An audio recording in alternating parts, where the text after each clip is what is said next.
탈모를 알아야 탈모를 고칩니다. 서진성형외과 이형민입니다. 안녕하세요. 오늘도 함께하는 최슬기입니다. 역시나 오늘도 서진성형외과의 성형외과 전문의 우리 이형민 대표 원장님과 함께하도록 하겠습니다. 반갑습니다. 안녕하세요.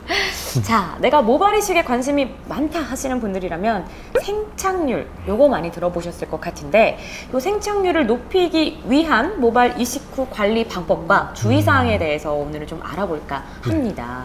자, 모발 이식을 했다면 이 생착률을 높이는 것도 정말로 중요하다 이렇게 알고 있어요. 자, 그럼 여기서 말하는 생착률이란 무엇인가요?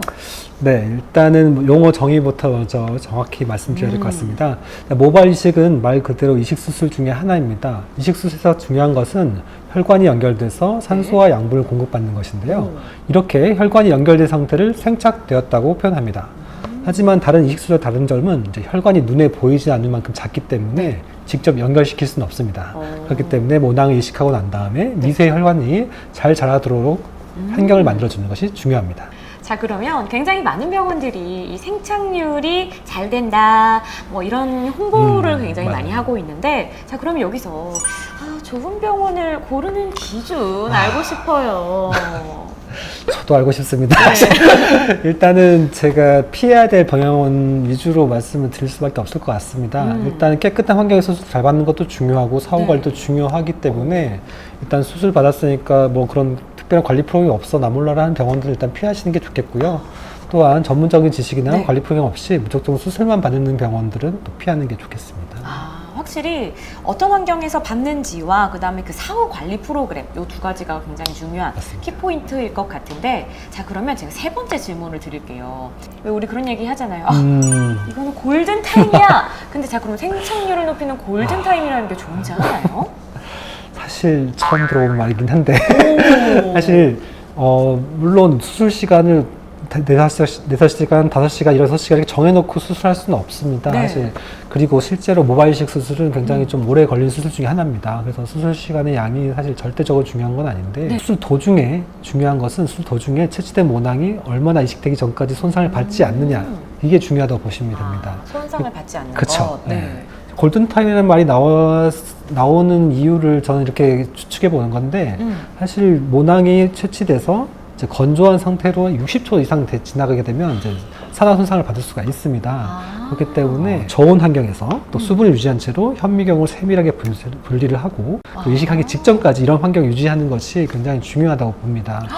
그래서 골든타임이라는 그렇죠. 거군요. 그러지 않을까 싶습니다. 아니, 근데 선생님 잠깐만요. 네. 저 진짜 궁금한 게 절개가 있고 비절개 방법이 있는데 이 절개 방법에 따른 생착률도 다른지 궁금해요. 일단 결론적으로 말씀드리면 차이는 없습니다. 사실 어떤 분들은 절개가 낫다, 어떤 비절개가 낫다. 이것은 사실 생착률 문제가 아니라 이제 채취할 수 있는 그 환자분의 두피 상태라든지 이런 환경에 따른 문제이지 사실 생착률의 차이가 있지는 않습니다. 아, 그렇군요. 저는 수술 방법이 다르니까 이 생착률도 차이가 있을 거라고 생각을 했는데 아니었다. 이런 답변을 좀 들었습니다. 자, 그러면 이 가장 중요한 생착률이 수술 전에 예상이 가능하면 너무너무 좋을 텐데요. 사실 그게 좀 어려운 문제기는 하겠지만 만약에 뭐 그게 또 가능하다면 또 그리고 만약에 예상 생착률에 미치지 못한 경우에는 어떻게 하면 좋을까요?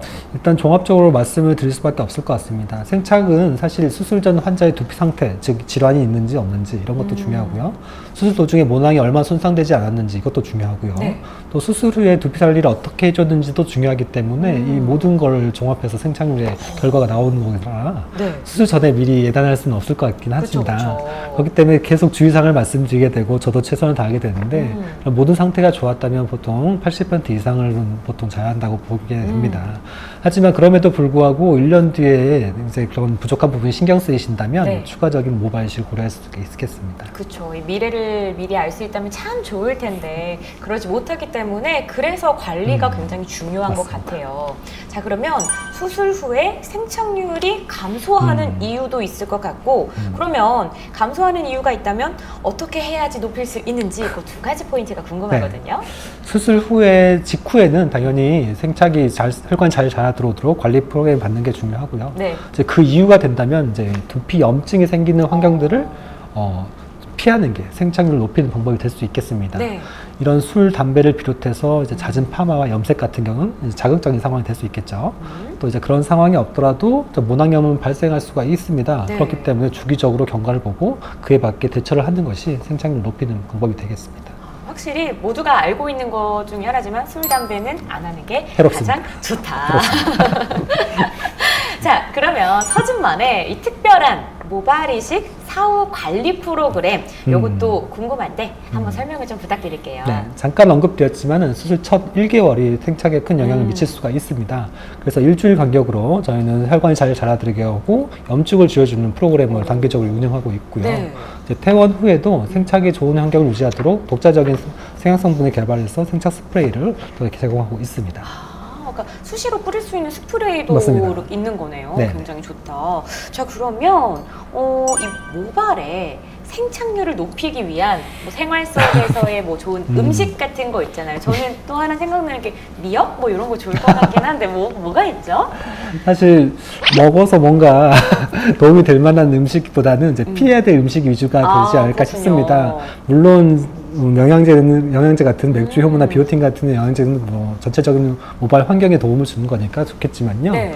사실 일단 피해야 될 음식, 방금 말씀드린 술, 담배는 너무 염증 수치를 그쵸. 높일 수 있기 때문에 피해야죠. 피하겠고요. 네.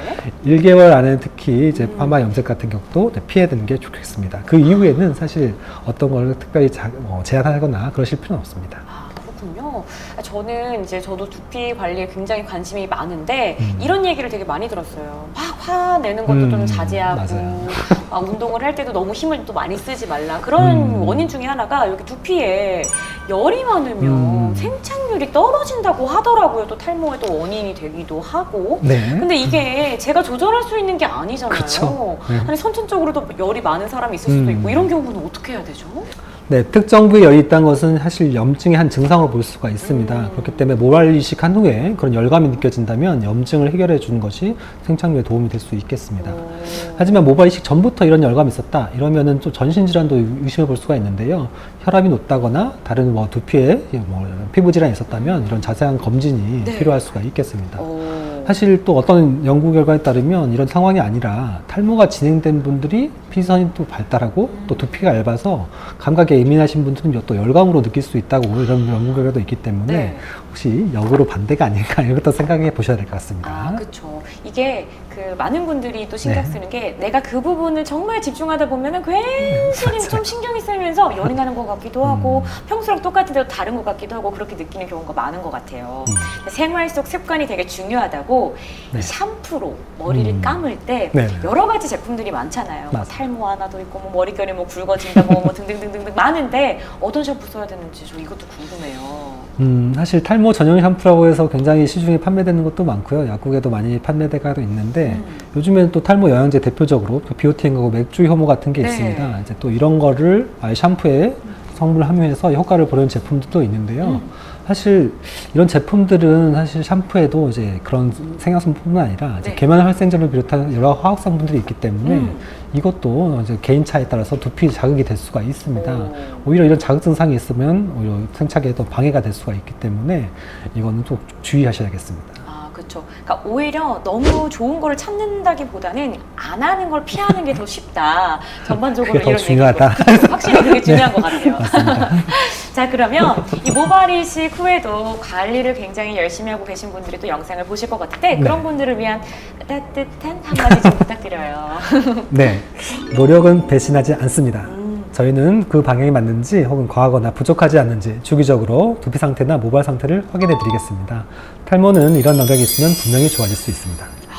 정말 좋은 말씀, 따뜻한 말씀을 해주셨는데 힘내세요. 힘내세요. 자, 이번 편에서는 저희가 생착률 그리고 이 모발 이식을 하고 난 후의 관리와 주의사항에 대해서 얘기를 나눠봤습니다. 다음 편도 알찬 정보들로 준비가 되어 있으니까요. 좋아요 구독 부탁드립니다. 부탁드립니다.